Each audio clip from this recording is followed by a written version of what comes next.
মায়ামৰা আদ্যগুৰু মহাপুৰুষ শ্ৰী শ্ৰী অনিৰুদ্ধদেৱৰ দ্বাৰা প্ৰসাৰিত ধৰ্মত শৰণ গ্ৰহণ কৰা মায়ামৰা সম্প্ৰদায়ৰ ভকত ভকতনীসকলৰ জীৱনৰ এক মহত্বপূৰ্ণ অধ্যায় হিচাপে পৰিগণিত হয় শৰণ। মায়ামৰা ধৰ্মীয় ৰীতিত শৰণ গ্ৰহণ কৰা কাৰ্যত মহিলাসকলতকৈ পুৰুষসকলে যথেষ্ট নীতি নিয়ম পালন কৰিব লগাত পৰে। একান্তভাৱে কায় বাক্য আৰু মন এই তিনিকো একত্ৰিত কৰি নিজৰ অনাত্ম দেহাক পৰম পিতা পৰমেশ্বৰৰ চৰণত অৰ্পণ কৰি নিজে নিৰ্ভয় হ'ব পৰা কাৰ্যকে শৰণ বোলা হয়। মায়ামৰা ধৰ্মীয় সমাজৰ এই শৰণ শব্দৰ ভাৱাৰ্থ হৈছে শ শব্দে আত্মা, ৰ শব্দে বেগ বা গতি আৰু ন শব্দে জ্ঞান বা চৈতন্যকে বুজায়। অৰ্থাৎ পৰমাত্মা ৰূপ ঈশ্বৰৰ জ্ঞান লাভ কৰাকে শৰণ বোলা হয়। মায়ামৰা ধৰ্মীয় ৰীতি নীতিৰে শৰণ গ্ৰহণ কৰা কাৰ্য অনুসৰি পুৰুষ মহিলা উভয়ে শৰণ লোৱাৰ নিৰ্দিষ্ট দিনৰ আগদিনা লঘু আহাৰ গ্ৰহণ কৰা অথবা উপবাসে থকাটো নিয়ম।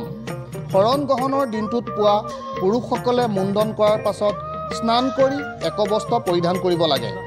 মাত্ৰ এখন বস্ত্ৰ পৰিধান কৰিহে পুৰুষসকলে শৰণ কাৰ্যত অংশগ্ৰহণ কৰাটো মায়ামৰা ধৰ্মৰ নিয়ম। ইয়াৰ পাছতে চাৰিওফালে আঁৰ কাপোৰেৰে বেৰা দিয়া নামঘৰৰ ভিতৰত প্ৰৱেশ কৰি শৰণ প্ৰদান কৰিবলৈ অহা গুৰুজনাক সেৱা জনোৱা হয়। ধৰ্মীয় গুৰুজনাই আগলি কলাপাতত পাণ লৈ মেৰিয়াই বিশেষভাৱে তৈয়াৰ কৰা টোপোলা এটি এটিকৈ শৰণ গ্ৰহণ কৰিবলৈ সাজু হোৱা পুৰুষসকলৰ দুয়ো হাতৰ মাজত দি ঈশ্বৰক প্ৰাৰ্থনা কৰাৰ ভংগীমাৰে সাজু কৰি দিয়ে গুৰুৰ আজ্ঞাপালক খাটনিয়াৰসকলে। পৰৱৰ্তী সময়ত শৰণীয়াসকলক পাণৰ টোপোলা লোৱা হাত দুখন প্ৰাৰ্থনা ভংগীমাৰে নাকৰ ওপৰলৈ ৰাখিবলৈ দিয়া হয়। তেনেকুৱা অৱস্থাৰে সোঁৱে বাৱে চেলেং চাদৰৰ আবেষ্টনীৰ মাজত এজন এজনকৈ শাৰী পাতি শৰণীয়াসকলক অৱস্থান কৰা হয়।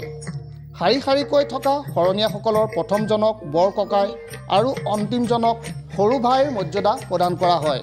শৰণীয়াসকলৰ শাৰীটোৰ একেবাৰে আগত গাঁওবুঢ়াই মস্তকৰ ওপৰত তামোল পাণ মাননি আৰু গামোচাৰে সুসজ্জিত শৰাই এখন লৈ থকাৰ পাছতে গায়ন বায়ন জোৰাই অৱস্থান কৰে। গাঁওবুঢ়াই শৰাই লৈ আগবঢ়াৰ লগে লগে গায়ন বায়ন পৰিৱেশন কৰি শৰণীয়াসকলক পূৰ্বতে থিৰাং কৰি থোৱা নদীৰ ঘাটলৈ আগবঢ়াই লৈ যোৱা হয়। উক্ত ঘাটত শৰণীয়াসকলে নাকৰ ওপৰত টোপোলা লৈ প্ৰণাম কৰাৰ অৱস্থাৰে ইষ্টদেৱতাক স্মৰণ কৰি পানীত তিনিবাৰকৈ ডুব মাৰি পাৰলৈ আহি তিতা কাপোৰ পৰিধান কৰা অৱস্থাৰেই নামঘৰলৈ পুনৰ ঘূৰি আহিব লাগে। নামঘৰৰ ভিতৰলৈ প্ৰৱেশ কৰিয়েই ধৰ্মীয় গুৰুজনাৰ চৰণত অষ্টাংগে প্ৰণাম জনোৱা হয়। এই ক্ষেত্ৰত নশৰণীয়াসকলক এক অবুজ শোকে খুন্দা মাৰি থকা যেন অনুভৱ হয়। মানুহৰ সন্তান জন্ম হ'লে সন্তানক চিনিবৰ বাবে মাক বাপেকে এটি নাম দিয়ে। ঠিক তেনেদৰে শৰণদতা গুৰুৱে শৰণীয়াসকলক এক ঈশ্বৰৰ নাম প্ৰদান কৰে।